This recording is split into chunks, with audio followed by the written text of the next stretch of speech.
cultivate the ability of accelerated thought. What that means is when one becomes mindful of how they are not per se a thinker that can be found, but they are aware of thought, just like how they're aware of trees when they're walking in a park. You begin to not judge yourself by the nature of the imagery of how your moment was. When suffering is not given a face, it can't judge itself. It can't punish itself. What that means is when you wonder who allowed punishment, you would see that it was the idea, for nature is nature. Regardless of man's interpretation, life will live on as life.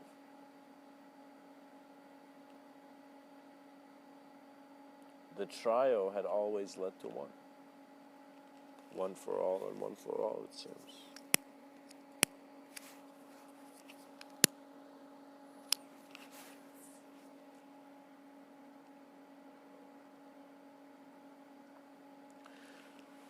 What it is meant by accelerated thought is that, for example, I bring the idea of an apple right now.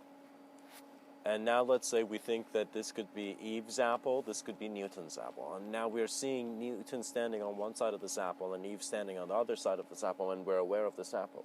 But then we're beginning to see the nature of man's experience is that you can visualize, and that visualization can become more real for you. What that means is even though we are not directly aware beyond our sensory perception, the way our sensory perception is maintained is constantly giving clues of how this cyclical existence is revealing everything to itself constantly in an instant beyond time and space. It's like clapping your hands transcendentally, but there's no hands. So you're always clapping, do you see? The notion is to take the idea to the edge of the limitation, to the degree that it's the effort versus limitation, and you see effort naturally continued on.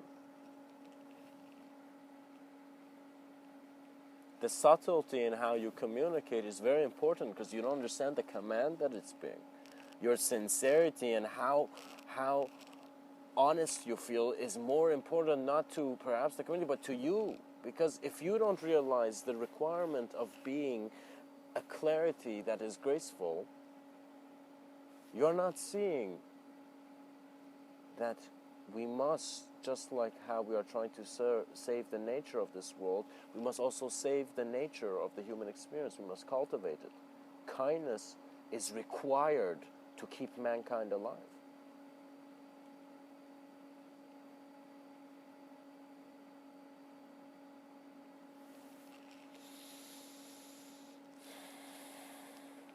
You see, certain teachings suggest that you take one route and through a sense of stillness and silence, and of course, as I've suggested many times, to just let go. But you will see that there's also another dynamic of constantly seeing the possibility of your possibility, and then seeing that the nature of how fast you're getting novelty and new ideas, and there's a flow of just visualization idea, you will become fascinated by a sense of a stream of thought. Again, remember, you're not a thinker, you're aware of thought. So you will begin to see that suddenly you would be present, and not that you will have a clarity to where memory is originating for you, but when people communicate, you are an ability, a selfless ability to be aware of all selves, whether it is in your eyes or in the eyes of any other being.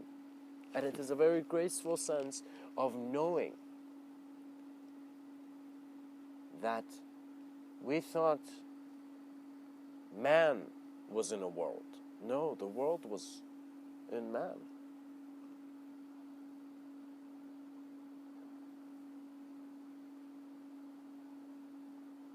For life never needed an upper hand. But from the tranquility of this emptiness, we shall recalibrate. What that means is you're not just your acceleration in thought, but it's just giving you an awareness of thought. You know, And for me, this occurred in the manner of, at first, I remember it very clearly. I was sitting by a fountain, and I was just thinking about my life, and suddenly I noticed my thoughts being faster than I usually think. And I'm just being aware of it, and I notice that it's my creation, first of all, how I'm paying attention to it, but at the same time, the thought was present on its own. So there's a huge phenomenon that happens that when you don't do anything, that you see things are being done. And so I began to observe more in regards to how perhaps something that was happening more in my unconscious suddenly became more into my conscious view. And I suddenly noticed that we are basking in the greatest ability of being our own reception of a very vast universal being. But it is just that the stories make it impossible, and that impossibility seems to have the ally of objectivity on its side in regards that we're thinking that we're the objects of experience rather than the experiencer, which is the whole moment, not just an aspect of the moment.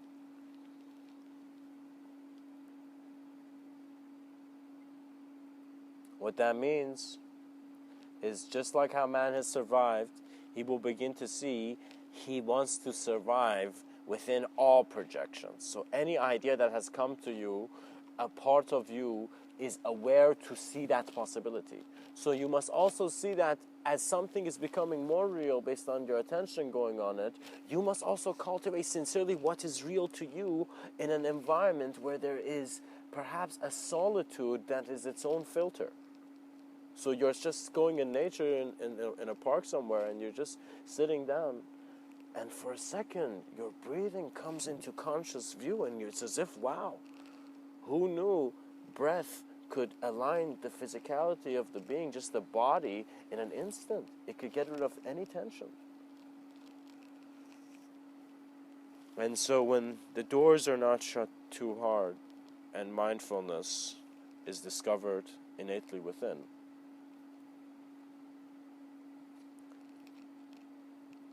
all thought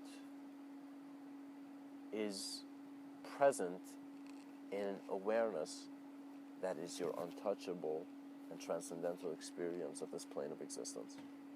And so the pilots of consciousness are navigating their whole moment of experience. And it's a beautiful thing, because this existential responsibility will not just change the flows of how things are happening for you, but it will give you the greater ability to see greater possibilities in your life.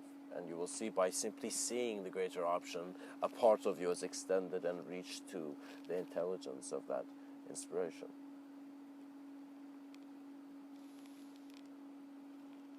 And of course, as always, be very comfortable with yourself. I mean, in this life, there isn't much you can do. It's something you can do is just be existentially comfortable. Be comfortable with your moment of existence, and what else can bother you? And you will see that, wow, you will not just get a sense of maturity in seeing that comfort is not just based on something that wants to be the survival of one sense of self. It becomes the omniscience that is the inspiration of the survival.